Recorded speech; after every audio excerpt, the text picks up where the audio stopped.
말씀 보십니다. 하나님의 말씀 누가복음 19장입니다.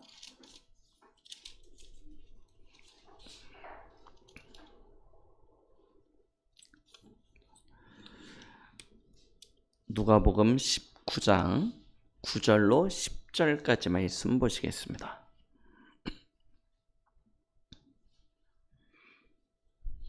신약성경 128페이지입니다. 자, 찾으셨으면 우리 같이 합독하십니다.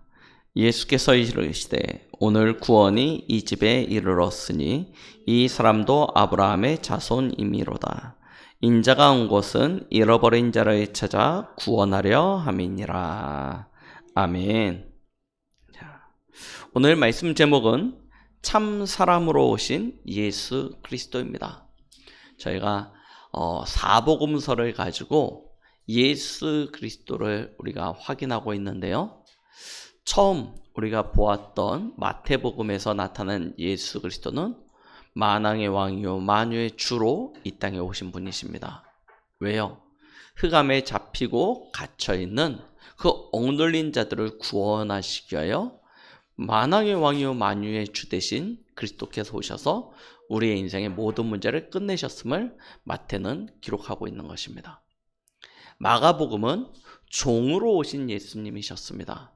예수님이 똑같이 우리를 구원하시기 위하여 이 땅에 오셨는데 예수님은 분명히 만왕의 왕이요 만유의 주가 되심에도 불구하고 이 땅에 오셔서는 하나님의 뜻을 이루는 그 섬김의 자세로, 섬김의 종으로 모든 사역을 이루셨습니다. 그래서 스스로 높아지시려 하시기보다는 오히려 낮아지셨고 그 낮은 자의 자리에서 이 그리스도의 사역을 완성하셨음을 우리는 지난주에 확인하였습니다. 자, 오늘 누가가 본 예수 그리스도는 또 다른 관점에서 이야기하고 있습니다. 어떤 관점이냐? 그는 참 사람이셨다는 것입니다. 왜 예수 그리스도께서 이 땅에 참 사람으로 오셨어요? 그는 하나님이신데 왜 사람으로 이 땅에 오셨어야만 했는지 우리는 또한 이 부분에 대한 답을 오늘 말씀을 통해서 확인하시면서 우리가 어떻게 그리스도의 사역을 본받아서 또한 이 땅 위에서 전도자로서 승리할 수 있는지에 대한 부분들을 같이 확인해 보도록 하겠습니다. 자, 이번 주는 명절 주간입니다. 저희는 우리의 가정과 가문 현장으로 이제 그리스도의 명령을 가지고 가는 우리의 현장의 파수꾼으로 또 전도자로 서게 되어질 줄 믿습니다. 오늘 이 누가복음의 저자는 누가입니다. 말 그대로 제목에 나와 있는 그대로 누가가 쓴 복음서입니다. 자, 이 누가는 유대인이 아닙니다. 이방인이에요. 마태, 마가, 요한은 유대인이었습니다. 그런데 이 누가는 유대인이 아니에요. 이방인인데 복음을 받았습니다. 그 이야기는 예수님의 직접적인 사역으로 인한 세워진 제자가 아니라는 이야기죠. 그럼 마태나 마가나 요한에 비해서 비교적 나중에 이 복음을 들었을 것이고 그리고 바울과 함께 바울의 사역에 동행을 하면서 이 복음을 누군가에게 전달하기 위해서 썼겠죠. 이 복음의 대상자가 누가복음 1장 1절로 4절에 보니까 기록되어져 있는데 그가 누구냐? 바로 데오빌로 카카에게 썼다라고 이야기합니다. 성경에 신약 성경에 누가가 쓴 성경이 두 권이 나옵니다. 첫 번째는 누가복음이고요. 이 누가복음에 이어서 바로 연이어서 기록되어진 성경이 사도행전입니다. 둘 다 전달받을 대상자가 분명했어요. 데오빌로 카카였습니다. 카카라는 그 명칭에서 우리가 알 수 있듯이 그는 고위 관료 중에 한 명이었을 것으로 우리가 짐작을 할 수 있는데요. 역시 로마 시대의 고위 관료였다는 것은 그는 유대인이 아니었다는 것이겠죠. 이방인에게 이 복음을 이방인이었던 누가가 전달하게 됩니다. 그러다 보니까 관점이 좀 달라요. 마태는 유대인의 왕으로 예수 그리스도께서 오셨음을 증명하였습니다. 유대인의 왕으로 오신 예수예요. 그래서 동방박사 세 사람이 어디를 찾아가냐면 헤롯의 궁으로 찾아갑니다. 유대인의 왕으로 오신 이가 어딨냐라고 이야기하고 있죠. 그런데 누가는 유대인의 왕으로 오신 예수 그리스도에 관하여 관심이 없습니다. 그것이 중요하지 않아요. 왜 그러냐? 예수 그리스도는 유대인만을 위한 그리스도가 아니고 온 인류를 향한 그리스도임을 보여주고 있는 것입니다. 그래서 조금의 관점이 다른 시선을 가지고 오늘 성경을 기록하게 되어지는데요. 자, 그는 오늘 성경 1장 1절로부터 보니까 이렇게 말씀하고 있습니다. 처음부터 우리 중에 이루어진 사실에 대하여 처음부터 목격자와 말씀에 일꾼된 자들이 전하여 준 그대로 내력을 저술하려고 붓을 든 사람이 많은지라. 이 성경에 이 그리스도의 사역을 전달하는 사람들이 많은데 그 모든 일의 근원부터 자세히 미루어 살핀 나도 데오빌로 각하에게 차례대로 써보내는 것이 좋은 줄 알았나니 이는 각하가 알고 있는 바를 더 확실하게 하려 함이로다 라고 기록된 목적을 이야기하고 있습니다. 데오빌로라는 이 사람이 이미 예수 그리스도에 대하여 알고 있다는 이야기죠. 알고 있는 바를 더 확실하게 하기 위하여 내가 이미 보고 또 체험한 것들을 전달하겠다라고 하면서 이 누가복음을 기록합니다. 자, 그러면 저희가 명절을 맞이하여 우리의 가문 현장에 또 가정 현장에 나아갈 때도 마찬가지겠죠. 우리는 먼저 내가 확신이 있어야 됩니다. 예수 그리스도를 아는 것에 대한 확신, 아는 것이 아니고 이미 체험하고 또 누리는 것에 대한 그 확신, 이 확신이 있어야 우리가 만나는 현장에 우리의 가정과 가문의 사람들에게 또한 전달하는 데 있어서 우리가 주저하지 않게 되어질 것입니다. 여러분들이 그리스도를 어떤 관점에서 어떻게 바라보고 있느냐에 따라서 우리가 전달하는 이 복음의 색깔이, 내용이 달라지기도 합니다. 다행히 누가는 정확한 이 복음에 대한 비밀을 가지고 있었기 때문에 이 복음을 기록하였고 전달한 것이 오늘 성경에 남아서 우리에게까지 전달되어져 왔죠. 여러분들이 누군가를 만나서 예수 그리스도를 이야기하는데 그 전달하는 그리스도가 성경적인 그리스도면 이거 얼마나 큰 축복입니까? 그런데 1부 때 말씀드렸듯이 내 자의적인 해석에 따라서 나 중심의 어떤 그리스도를 가서 설명을 한다. 예수님에 대해서 이야기한다. 그러면 나의 신앙도 틀리지만 그 내용을 전달받은 그 사람의 신앙도 어떻게 되는 거예요? 틀려지게 되는 거예요. 그래서 누구를 만나느냐, 누구를 통해서 이 복음을 받느냐는 굉장히 중요합니다. 오늘 우리 교회 모든 성도님들은 사복음서를 통해서 우리가 보게 되어지는 이 그리스도에 관한 정확한 비밀을 가지고 여러분들이 만나는 사람들에게 성경적인 그리스도, 이 성경에 기록되어진 대로 예수 그리스도를 전달하여 그들을 올바른 신앙의 길로 인도하는 전도자의 축복을 누리시길 예수 그리스도의 이름으로 축복드리겠습니다. 자, 오늘 서론에서도 말씀드렸듯이 이 누가복음은 유대인들을 위한 복음이 아니에요. 누구를 위한 거예요? 이방인을 향한 복음이었습니다. 그래서 서론에 말씀드렸듯이 누가복음 1장에 기록되어진 대로 이 누가는 데오빌로 각하를 비롯한 그 이방인들의 시선에서 이방인들의 관점을 가지고 예수 그리스도를 설명합니다. 그러다 보니까요, 다른 그 복음서에는 없는 이야기들이 기록되어져 있는데요. 첫 번째가 뭐냐면 누가복음 1장 5절에 보니까 유대왕 헤롯의 때에 아바냐 계열의 제사장 한 사람이 있었으니, 정확한 이름이 나오고요, 시기가 나옵니다. 그냥 막연하게 이야기해서는 저 엘리트 데오빌로에게 먹히지 않아요. 이 복음이 전달되어지지 않는 것입니다. 그냥 전설 비슷하게, 신화 비슷하게 그랬대더라 하고 해서는 안 되는 거예요. 그래서 누가는요, 정확한 시기를 꼭 집어서 이야기합니다. 유대왕 헤롯 때에 아바냐 계열의 제사장 한 사람이 있었으니, 그 사람이 누구냐 하면 바로 사가랴, 엘리사벳입니다. 이들은 세례 요한의 부모님이죠. 이렇게 누군가 어디서부터 시작되었는지 정확히 이야기하고 있는 것입니다. 그와 같은 이야기는 또한 누가복음 2장 1절에도 기록되어져 있습니다.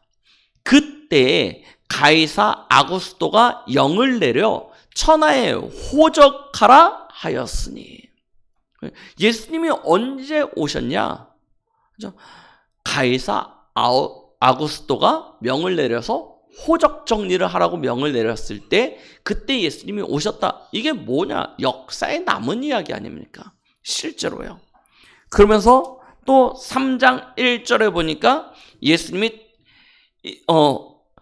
또 예수님의 이야기가 기록되어져 있는데 뭐라고 했냐면, 디베르 황제가 통치한 지 15해 곧 본디오 빌라도가 유대의 총독으로, 헤롯이 갈릴리의 분봉왕으로, 그 동생 빌립이 이드로야 드라고니 지방의 분봉왕으로, 루사디아가 아빌레네의 분봉왕으로, 아나스와 가야바가 대제사장으로 있을 때에.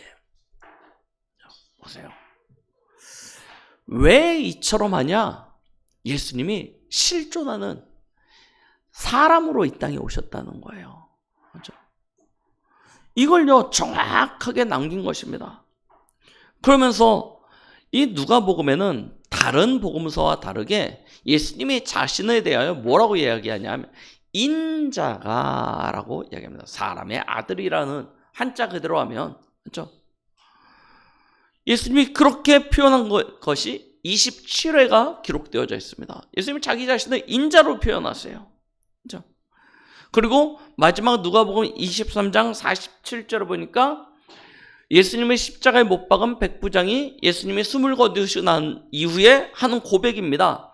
이 사람은 정령 의인이었도다라고 고백합니다. 예수님이 사람으로 이 땅에서 이 역사상에 실존하는 인물이었음을 계속 보여주고 계시는 거예요. 그러면서 누가복음 3장에 보니까 예수님의 족보에 대해서 기록하고 있습니다. 자, 마태복음에 기록되어져 있는 예수님의 족보는 어떻습니까? 시작이 어떻게 되죠? 아브라함과 다윗의 자손 예수 그리스도의 세계라 라고 기록합니다. 시작을 어디다 두냐면 아브라함에게 둬요. 아브라함에게 두었다는 것은 예수님이 유대인으로 오셨다는 이야기죠. 그래서 시작을 아브라함에게 두는데, 이 누가복음의 족보는 거꾸로 올라갑니다. 거꾸로 쭉 올라가는데 마지막에 보니까 38절에 보니까 그 위는 에노스요, 그 위는 셋이요, 그 위는 아담이요, 그 위는 하나님이시니라. 예수님의 족보가 거꾸로 올라가는데 어디까지 올라가냐면 아담으로부터 시작해서 하나님에게까지 올라가는 것입니다. 왜 그러냐? 이 복음의 보편성을 나타내는 것입니다. 유대인만을 위한 복음이 아니고 누구에게도, 온 인류를 향한, 이방인들에게도 향한 예수 그리스도의 이 복음을 설명하기 위하여 이 역사와 이 족보를 가지고요, 누가는 그가 참 사람으로 오셔서 우리 인생의 모든 문제를 해결하신 그리스도다라는 것을 설명하고 나타내는 것이죠. 자, 그러면 우리는 여기서 질문을 또 하나 하게 되어집니다. 아니, 왜 하나님이신 그분이 이 땅에 사람으로 오셨음을 이렇게 나타내야 됩니까? 왜 하나님이 사람으로 이 땅에 오셔야 됩니까? 여기에 대한 우리는 답을 가져야 됩니다. 자, 그 이유가 무엇입니까? 이 땅의 모든 사람은 아담의 후손으로 출생합니다. 이게 당연한 것 아니겠습니까? 오늘 누가복음에 나타난 족보와 같이 아담으로부터 시작되어져서 모든 인류, 모든 족속이 나타났기 때문에 아담의 후손입니다. 그럼 아담의 후손이 가지고 있는 특징이 있죠. 그 특징이 무엇입니까? 창세기 3장 1절로 6절입니다. 하나님을 떠난 상태로 출생한다는 거예요. 왜요? 죄로 말미암아. 아담과 하와가 지은 그 죄로 말미암아 모든 사람들이 죄인으로 이 땅에 태어나서 살다가 가는 것입니다. 그와 같은 사람의 신분과 소속은 요한복음 8장 44절 너희 아비 마귀죠. 여기에 대한 이야기가 로마서 3장에 정확하게 기록되어져 있는 것입니다. 로마서 5장이네요. 로마서 5장 12절로 14절에 이렇게 말씀하고 계십니다. 그러므로 한 사람으로 말미암아 죄가 세상에 들어오고 죄로 말미암아 사망이 들어왔나니 이와 같이 모든 사람이 죄를 지었으므로 사망이 모든 사람에게 이르렀느니라. 죄가 율법 있기 전에도 세상에 있었으나 율법이 없었을 때는 죄를 죄로 여기지 아니하였느니라. 그러나 아담으로부터 모세까지 아담의 범죄와 같은 죄를 짓지 않은 모든 자들까지라도 다 사망이 왕노릇하였나니 라고 기록하고 있습니다. 아담 한 사람이 죄를 지었는데 그 죄로 말미암아 모든 사람이 죄인이 되어졌습니다. 그 죄로 인하여 사망이 들어왔는데 그 사망이 모든 사람에게 왕노릇하게 되어지는 그런 상태가 되어졌다는 것입니다. 한 사람의 죄, 인류를 대표하여 하나님과 언약을 체결하였던 아담 한 사람의 죄로 말미암아 이와 같은 안타까운 사실이 모든 사람들이 죄인이 되어지는 이 비참한 상태가 이루어지게 되어진 것이죠.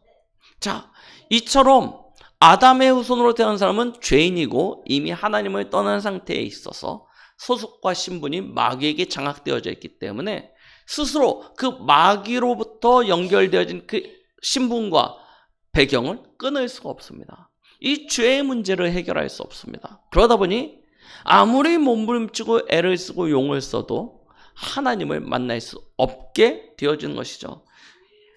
로마서 3장 10절입니다. 기록된 바 의인은 없나니 하나도 없으며 의인은 한 사람도 없대요. 한 명도 없답니다.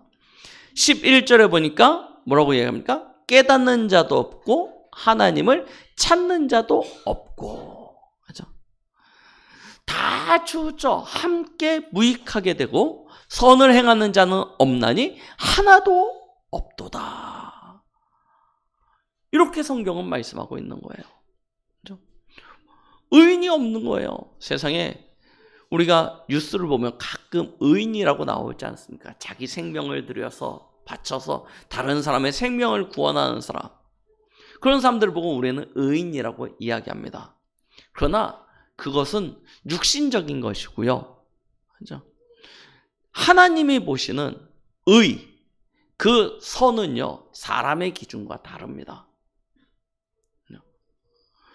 하나님 앞에서는 이 세상에 그 누구도 의인이 없는 거예요. 그래서 로마서 3장 23절 모든 사람이 죄를 범하였음에 하나님의 영광에 이르지 못하더니 이게 지금 하나님 떠난 아담의 후손으로 태어난 모든 사람들의 실존입니다. 너무나 안타깝죠. 사단에게 이미 잡혀있고 그래서 사망이 왕노릇하고 그 사망이 왕노릇하는 인생 가운데서 노예되고 종된 인생을 살다가 누가복음 16장에 보면 우리가 잘 알고 있는 이야기가 나오죠. 부자와 나사로 이야기가 기록되어져 있습니다. 보세요. 결국 하나님 밖에 언약 밖에 있는 인생의 결론이요. 어디예요? 지옥입니다. 하나님이 부르시는 그날 하나님의 심판 앞에 섰을 때 더 이상 그들에게는 소망이 없어지는 것입니다. 영원한 지옥 형벌이에요. 빠져나오려고 해도 거기서 벗어나려고 해도 벗어날 길이 없습니다. 뭐 몇 년간의 우리 세상의 법은 죄를 지었으면 그 죄에 합당한 시간을 감옥에서 지내면 다시 풀려나지 않습니까? 그런데 이 영적인 것은요, 영원한 형벌입니다. 영원토록 지옥에 갇혀서 영원한 고통을 당하게 되어지죠. 보세요. 이게 아담의 후손으로 태어난 사람들의 결말입니다. 이 문제를 해결하기 위하여 많은 사람들이 가장 쉽게 찾는 방법이 선을 행하고자 하는 것입니다. 선으로 죄를 대속하려고 하는 것이죠. 그러나 앞서도 말씀드렸듯이 사람의 선은 하나님 앞에서 선이 아닙니다. 그 죄가 우리를 완전히 더럽혀 가지고요, 우리의 본질이 죄 가운데 있게 하였습니다. 그러니 그 죄악된 상태에서 우리가 깨끗함을 위하여 노력한다 할지라도, 여러분 이미 온몸이 더러워졌는데 맨날 손만 씻어요. 그죠? 네, 생각해 보십시오. 온몸이 지저분해졌는데 손만 열심히 씻고 발만 열심히 닦아요. 그 사람을 깨끗하다 할 수 있겠습니까? 안 되는 거예요. 이미 하나님 떠난 인생은 온 몸이 더럽혀진 존재입니다. 근데 사람은 자기가 더럽혀진 걸 모르고 세수 열심히 하고, 맞죠? 손 열심히 닦고 발 열심히 뽀독뽀독 닦고 그러면서 나는 깨끗하다 깨끗하다 이야기합니다. 그런데 하나님은 거기에 속지 않아요. 사람은 이렇게 옷 다 입고 있으니까 세수만 하고 화장하고 손 닦고 발 닦고 향수 뿌리고 그러고 나가면 괜찮네, 깨끗하네, 아유 사람이 깔끔하네 하지만 그 속에 때가 이만큼씩 뭉쳐 있는 거예요. 쉽게 얘기하면. 이걸 어떻게 하겠습니까? 안 되는 거예요. 자, 그래서 사람은 자신의 선만으로는 안 되는 사실을 알고 다른 길을 또 찾기 시작했습니다. 그게 무엇입니까? 종교입니다. 그렇죠? 신을 찾기 시작한 거예요. 그래서 어떤 신을 섬김으로 말미암아 구원을 받고자 노력을 합니다. 근데 그 구원에 대한 길 가만히 들여다보십시오. 종교라는 그 색깔을 가지고 사람들이 신을 섬기면서 구원을 얻고자 하는 그 내용을 가만히 들여다보면 어떻습니까? 방법이 똑같아요. 뭘까요? 나를 깨끗하게 하려고 하는 그 선과 덕을 쌓으려고 하는 그것이 그냥 내가 몸부림쳐서 안 되니까 뭘 만들었어요? 신을 대상으로 정해놨는데 구원의 길은 또 여전히 나를 깨끗하게 하려고 하는 것과 똑같은 거예요. 그래서 뭐 합니까? 열심히 빌기도 하고 또 뭐 헌금도 하고 봉사도 하고 다 합니다. 그런데 종교를 통해서 하나님께 갈 수 있습니까? 오늘 말씀에 이야기하고 있죠. 모든 사람이 죄를 범하였음에 하나님의 영광에 이르지 못하더니. 이게 본질이라니까요. 종교는요, 절대 구원을 받을 수 없습니다. 왜요? 하나님이 있는 곳까지 이를 수가 없어요. 자, 그러니까 사람들이 최후의 수단으로 뽑은 것이 있습니다. 그게 무엇입니까? 죽지 말자는 것입니다. 안 죽으면 되잖아요. 안 죽으면 지옥 안 가죠. 그래서 안 죽기 위하여 몸부림칩니다. 과거로부터 지금에 이르기까지 세상의 권세와 그 힘을 가졌던 사람들은 똑같은 방법을 찾습니다. 죽지 않으려고 해요. 그래서 진시황은 불로초를 찾아 헤맵니다.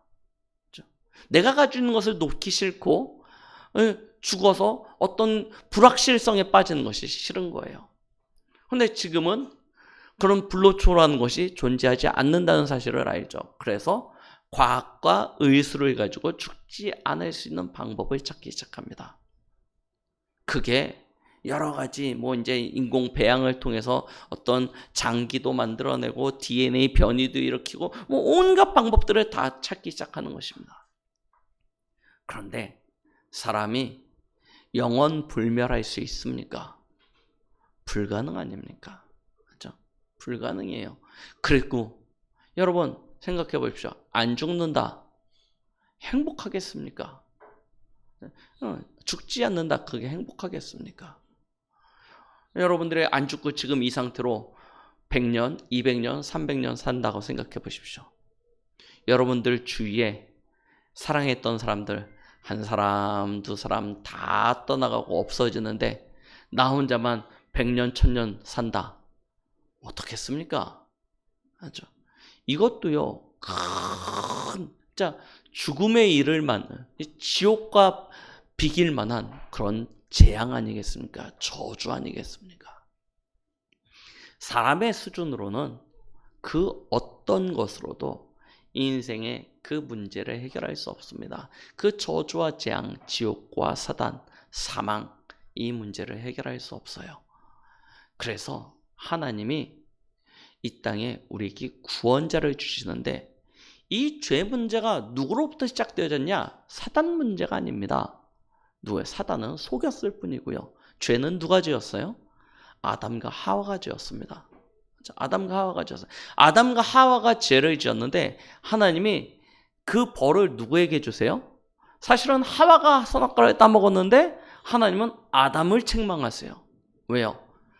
아담은 하나님과 대표되어지는 그 관계를 통해서 언약을 체결하였기 때문입니다. 사람의 문제입니다. 사단의 문제가 아니에요. 이 문제를 해결하려면 결국 하나님이 말씀하신 대로 죽어야 됩니다. 죽어야 돼요. 근데 사람의 목숨은 하나뿐이지 않습니까? 죽으면 끝입니다. 그래서 자기의 죄 문제를 온전히 해결할 수 있는 존재가 없는 거예요. 그래서 하나님이 우리의 죄 문제를 해결하시기 위하여 사람으로 이 땅에 오신 것입니다.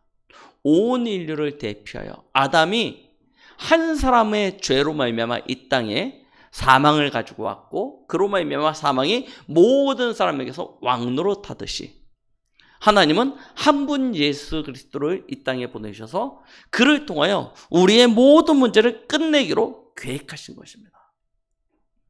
언제요? 범죄하자마자 그 즉시 창세기 3장 15절 여자의 후손이 나타나 뱀의 머리를 상하게 할 것이다. 그 이후로의 모든 성경의 핵심은 예수 그리스도 곧 메시아 그가 오실 것에 대한 약속을 계속 설명하고 있는 것이죠.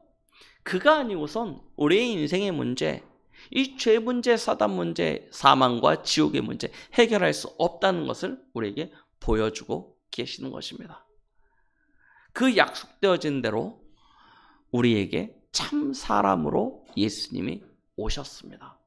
그가 오셔서 로마서 5장 15절부터 보니까 이렇게 말씀하고 계시죠.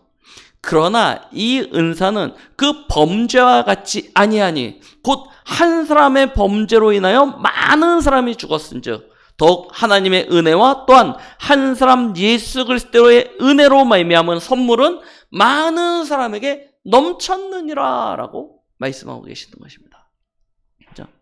16절입니다. 또 이 선물은 범죄한 한 사람으로 말미암은 것과 같이 아니하니 심판은 한 사람으로 말미암아 정죄에 이르렀으나 은사는 많은 범죄로 말미암아 의롭다 하심에 이르느니라 라고 기록합니다. 한 사람의 범죄로 말미암아 사망이 그 한 사람을 통하여 왕노릇하였은즉 더욱 은혜와 의의 선물을 넘치게 받은 자들은 한 분 예수 그리스도를 통하여 생명 안에서 왕노릇하리로다. 하나님이 계획하신 거예요. 한 사람 아담으로 말미암아 이루어진 이 모든 일을 누구를 통해서? 한 분 예수 그리스도를 통해서 끝내기로 계획하신 것입니다. 그래서 누가복음 9장 20절 말씀에 예수님을 누구라고 고백합니까? 그리스도다라고 고백하는 것입니다. 그렇죠? 그리스도 무슨 뜻입니까? 구원자라는 뜻입니다. 그렇죠? 구약 성경에 그 단어가 히브리어로는 메시아라는 단어였습니다. 신약 시대 이 로마 시대가 되어지면서 헬라어로 번역하여서 이것이 그리스도가 되어진 것이죠. 예수님이 우리에게 그리스도로 오신 것입니다. 이 그리스도께서 그럼 무슨 일을 하셨냐? 로마서 23장 44절로 46절 말씀을 보니까 이렇게 이야기하고 있습니다. 로마서 23장 43절로 44절로 46절입니다. 때가 제60쯤 되어 해가 빛을 잃고 온 땅에 어둠이 임하여 제90까지 계속되며 성소의 휘장이 한가운데가 찢어지더라. 예수께서 큰 소리로 불러 이르시되 아버지여 내 영혼을 아버지 손에 부탁하나이다 하고 이 말씀을 마치신 후 숨지시니라 라고 기록하고 있습니다. 자, 예수님의 십자가를 이야기하고 있는 것이죠.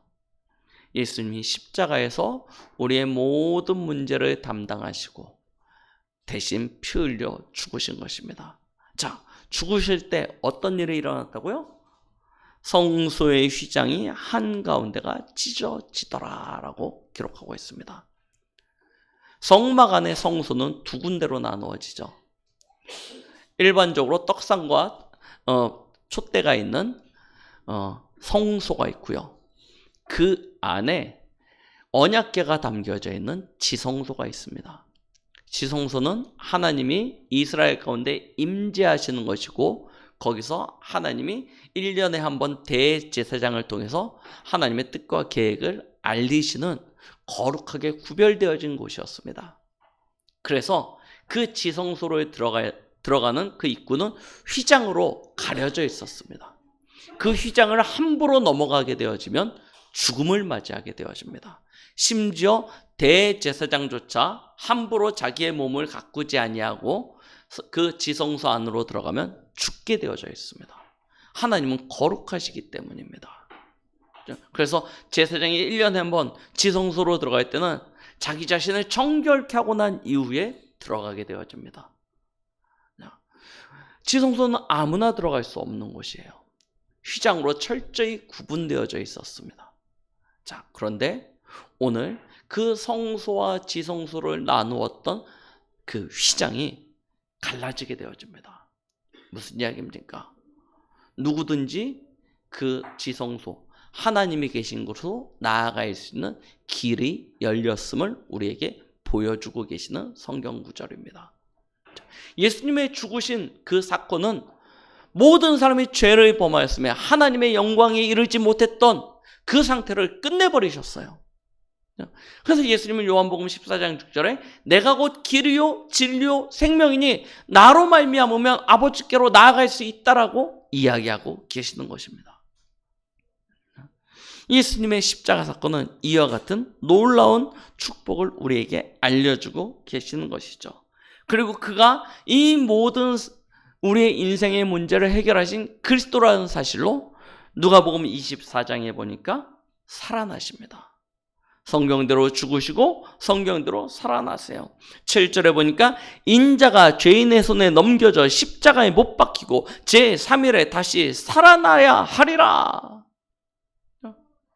그래야 스스로 그가 사람이 아닌 사람의 몸으로 이 땅에 오셔서 우리의 모든 죄 문제를 담당하신 그리스도의 일을 담당하셨지만 그러나 그는 아담과 같은 사람이 아닌 참 구원자 되심을 우리에게 증명하시는 것 아닙니까? 예수님은 우리의 사람이 가지고 있는 모든 문제를 담당하셔야 사람과 같이 똑같이 육신을 가지고 이 땅에 오셨습니다. 그리고 우리 모든 인류의 죄를 대신하여 십자가에 죽으시고 우리의 죄 문제, 사단 문제, 사망의 문제, 지옥의 문제를 그 십자가에서 다 끝내버리시고 우리의 길이 되시고 진리가 되시고 생명이 되어주셨습니다. 그 그리스도께서 다시 살아나심으로 말미암아 그의 구원이 완전함을 우리에게 보여주고 계십니다. 왜 그렇습니까? 죽음을 이기고 다시 살아나셨다. 무슨 얘기예요? 사망을 이기셨다는 것 아닙니까? 본인이 사망에서 살아나신 그 부활의 첫 열매가 되어주신 것입니다. 또한 그는 사단을 이기셨음을 우리에게 보여주신 것입니다. 우리는 그 그리스도를 믿음으로 말미암아 구원을 받게 되어지죠. 그러나 예수님은 사람의 몸을 입으신 분이십니다. 그가 여자의 후손으로 오셨기 때문에 예수님은 찔러도 피 한 방울 안 나오는 그런 존재가 아니었다는 것입니다. 똑같이 배고파하셨고 똑같이 아파하셨습니다. 고난을 당하실 때 힘드셨고 십자가의 그 형벌을 당하셨을 때는 너무나 괴로워하셨습니다. 우리와 같이 목마르셨고 우리와 같이 피곤하시기도 하셨습니다. 그런데 그가 이 땅에 오셔서 구원자로서 그리스도로서의 사역을 감당하셔야 돼요. 자, 그러려니 예수님에게 진짜 필요한 것이 있지 않습니까? 이 일을 어떻게 감당합니까? 우리 지난번에도 말씀드렸듯이 예수님이 감람산에서, 겟세마네 동산이라고 불리는 감람산에서 마지막 잡히시기 전날 밤에 기도할 때 모습을 기억하십니까? 땀방울이 핏방울이 되어지도록 하나님 앞에 기도하시면서 간구하셨던 그 간구함이 무엇입니까? 장차 받을 십자가의 고난을 생각하시면서 예수님이 이야기하십니다. 나의 하나님 어찌하여 나를 버리셨나이까? 라고 이야기하십니다. 그러면서 할 수만 있거든 이 잔을 내게서 옮겨주시옵소서. 그것은 하기 싫다는 이야기가 아닙니다. 나는 그것을 행하기 싫습니다. 두렵습니다. 이 이야기가 아니에요. 무슨 이야기입니까? 똑같이 우리와 같이 육신을 가지셨음을 보여주고 계시는 것입니다. 그러니 당연히 그 십자가 앞에서 갈등이 오겠죠. 우리처럼요. 근심도 되고 염려도 가질 수 있겠죠. 그러나 예수님은 그때 다시 고백하십니다. 그러나 나의 원대로 하지 마옵시고 아버지의 원대로 하옵소서 라고 기도하십니다. 우리랑 똑같은 사람이라는 거예요. 똑같은 육신을 입으셨다는 것입니다. 육신의 겉모습은 육신의 모습을 가졌지만 속사람은 하나님이신 그런 분이 아니시라는 거예요. 완전한 사람이라는 거예요. 완전한 사람. 자, 그런데 그가 십자가의 사역을 감당하셔야 돼요. 그러려니 진짜 무엇이 필요합니까? 그 예수님의 사역의 특징이 누가복음에는 잘 기록이 되어져 있는 것입니다. 그는 가는 곳마다 그리스도로서의 사역을 하셨습니다. 그 중에 가장 첫 번째 사역은 말씀 사역이죠. 예수는 가는 곳마다 천국 복음을 증거하십니다. 특히 누가복음에는 예수님의 말씀이 굉장히 잘 기록이 되어졌습니다. 다른 어떤 성경보다도요. 마태, 마가, 요한복음에도 예수님의 어떤 가르침이 잘 설명이 되었지만 누가복음에 보면 다른 성경에도 없는 그런 예수님의 가르침의 말들이 잘 기록되어 있습니다. 왜? 누가복음에서의 예수님의 주된 사역의 방향은 지난 마가복음은 치유였지 않습니까? 그런데 누가복음의 키는 말씀 운동이에요. 예수님은 말씀을 선포하십니다.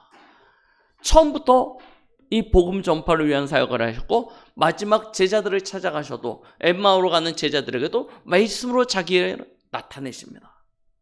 예수님의 모든 사역이 말씀 중심으로 이루어져 있음을 우리는 누가복음을 통해서 확인할 수 있습니다. 그래서 저와 여러분들이 예수 그리스도를 누린다 할 때 가장 첫 번째 뭐부터 가지셔야 되냐면 정확한 말씀. 이 말씀으로 우리는 그리스도를 알 수 있고 체험할 수 있고 누릴 수 있다는 것. 우리는 기억하셔야 되는 것입니다. 예수 그리스도의 사역, 그 첫 번째 특징 누가복음은 말씀 중심의 사역이었습니다. 그래서 굉장히 많은 예수님의 가르치심의 말씀들이 누가복음에 기록되어 있어요. 한번 한 주간 명절 기간에 집에서 쉬시니까 누가복음을 쭉 읽어보세요. 앞부분에는 예수님의 여러 가지 서론적인 사역들이 기록되어져 있습니다. 그런데 중반부 이후로 넘어가면서부터는 우리 성경책을 보면 까만 글씨와 갈색으로 색깔이 구분되어져 있지 않습니까? 중반부 이후로 넘어가면 예수님의 가르침을 나타내는 그 갈색, 붉은색으로 되어 있는 것도 있고요. 파란색으로 되어 있는 성경. 이 성경이 조금 차이가 있지만 어쨌든 그런 가르침의 내용들이 많이 기록되어져 있습니다. 자, 그러면서 예수님의 사역의 두 번째 특징입니다. 무엇으로 기록되어 있냐? 누가복음에는요. 예수님이 기도 중심의 사역을 하세요. 기도 중심의 사역. 누가복음 3장 21절 보니까요. 예수님이 뭐 하십니까? 요단강에서 세례를 받으실 때 뭐 하셨냐? 기도하십니다.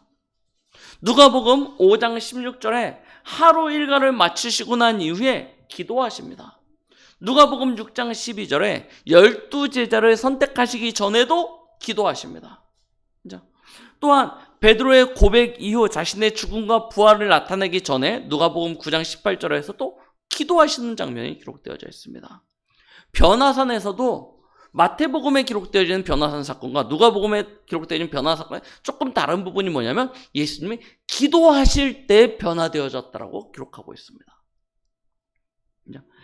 70인들을 전도 여행을 보내고 그들의 보고를 받고 난 이후에도 기도하시고요.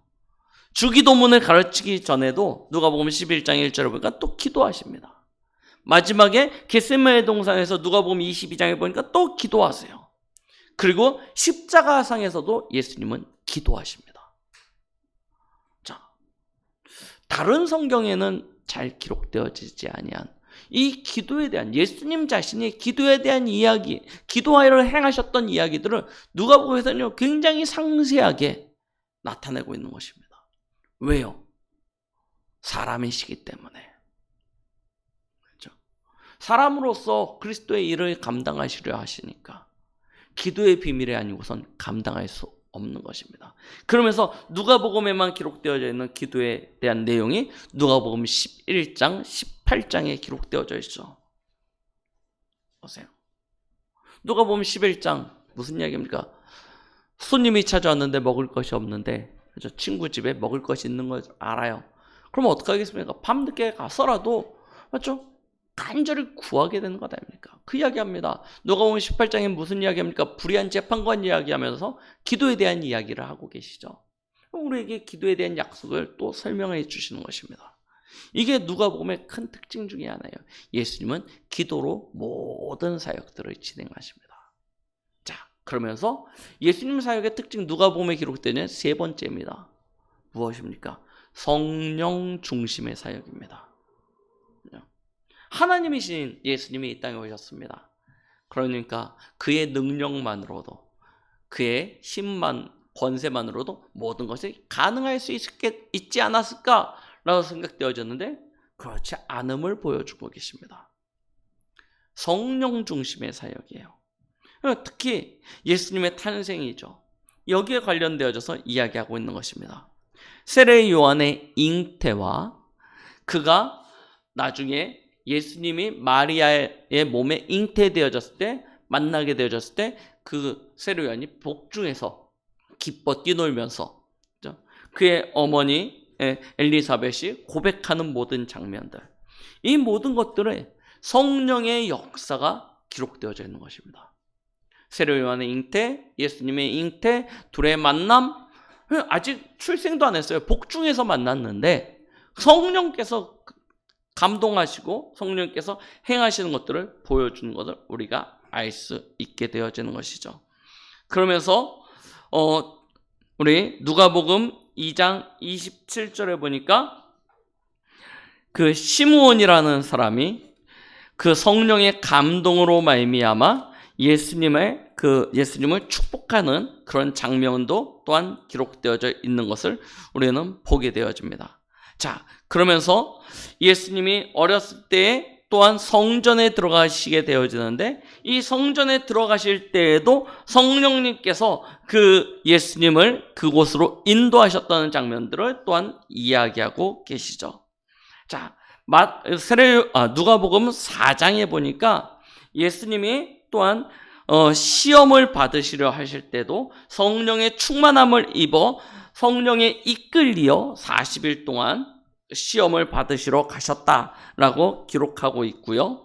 또한 예수님의 말씀 사역의 중심에도 예수께서 성령의 능력으로 갈릴리에 다니시며 그 소문이 사방에 퍼졌고 친히 그 여러 회당에서 가르치심에 무사람에게 칭송을 받으시더라 하면서 예수님의 사역의 주체가 예수님 당신이 아니라 성령의 이끌리심을 받아서 이와 같이 행하였음을 우리에게 알려주고 계시는 것입니다. 누가복음 10장 21절 말씀에도 기록하고 있습니다. 이 제자들이 나아가서 전도를 하고 70인들이 나가서 전도를 하고 돌아와서 함께 보고를 할 때 21절에 그때 예수께서 성령으로 기뻐하시며 이르시되 하면서 기도하시는 장면을 우리는 확인할 수 있게 되어지죠. 자, 마지막 예수님의 약속도 누가복음 24장 49절에 보니까 승천하시면서 성령을 우리 것에 대한 약속을 하고 계십니다. 보세요. 예수님의 사역의 특징입니다. 예수님의 사역은 말씀 중심의 사역, 이 복음을 전파하는 사역이었는데 그 모든 사역은 기도를 통해서 성령의 인도하심과 이끌림을 따라서 행하였음을 우리에게 알려주고 계시죠. 오늘 왜 이와 같은 말씀을 여러분들에게 드립니까? 우리도 마찬가지입니다. 예수님께서 그와 같이 사역을 하셨는데 하물며 우리는 어떻게 했습니까? 우리가 이 시대 앞에서 전도자의 삶을 살아가고 렘넌트의 여정을 걸어간다. 우리가 이 시대 앞에서 진짜 신앙인으로서 올바른 믿음을 유지해 나간다 할 때 내 힘과 내 능력으로 가능하겠습니까? 이거는 절대 불가능입니다. 그래서 저희는 예수 그리스도의 사역을 본받아 가는 것입니다. 예수님은 어떻게 사역을 하셨다고요? 그의 모든 사역의 중심에 기도가 있었습니다. 그리고 성령의 그 충만함 속에서 성령의 이끌리심을 따라, 그 인도하심을 따라서 나아갔던 것들을 우리는 확인할 수 있죠. 그래서 우리는 첫 번째입니다. 뭐부터 하자고요? 나로부터 시작되어지는 말씀 운동. 예수님이 그렇게 시작하셨으니까요. 한 분으로 시작해서 모든 나라 모든 족속에게까지 우리도 그 기도 제목을 함께 갖기를 원합니다. 나로부터 시작되어져서 모든 나라 모든 족속에 말씀 운동이 일어나기에. 그러나 그것은 내 힘으로 안 되기 때문에 뭐부터요? 모든 일에 우선시 되어지는 기도 운동. 그죠? 내가 누구를 만나든지 무슨 일을 하든지 어느 곳에 가든지 뭐부터 하자고요? 기도부터 하자. 예수님도 그렇게 하셨으니까. 예수님보다 우리가 능력이 있다 생각하는, 나는 예수님보다 힘이 있어, 능력이 있어 하시는 분은 안 하셔도 되고, 나는 예수님보다 조금이라도 부족해 라고 생각하시는 분들은 다 뭐 하시냐? 기도부터 하시기 바랍니다. 아셨죠? 그리고 세 번째입니다. 내 생각, 내 거 따라가는 게 아니고 뭘 따라가요? 성령의 인도하심을 따라가는 그와 같은 사역을 우리는 하는 것이죠. 특별히 명절 기간, 우리의 가정과 가문을 놓고 생각해 봤을 때 제일 어려운 현장이죠. 예수님도 나사렛에서 뭘 받으셨어요? 배척 받으셨지 않습니까? 그죠? 왜요? 사람들이 예수님을 누구로 알아요? 목수 요셉의 아들로 알기 때문입니다. 그래서 예수님을 메시아 그리스도로 믿지 않고 배척합니다.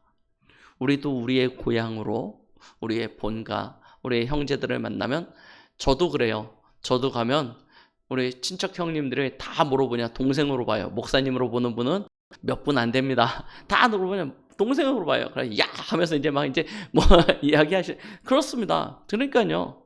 참 내 생각과 내 방법과 어떤 나의 것으로 한다는 건 참 어려울 때가 많습니다. 그래서 이번 명절 기간에 뭐부터 시작하세요?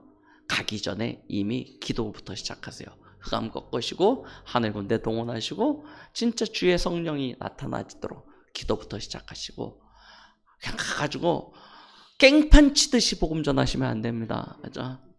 복음 전하러 갔더니 막 그냥 분위기 막 작살내고 막 그러면서 그러면 복음의 도리어 해가 되어집니다. 어떻게 하자고요? 성령의 인도하심을 따라.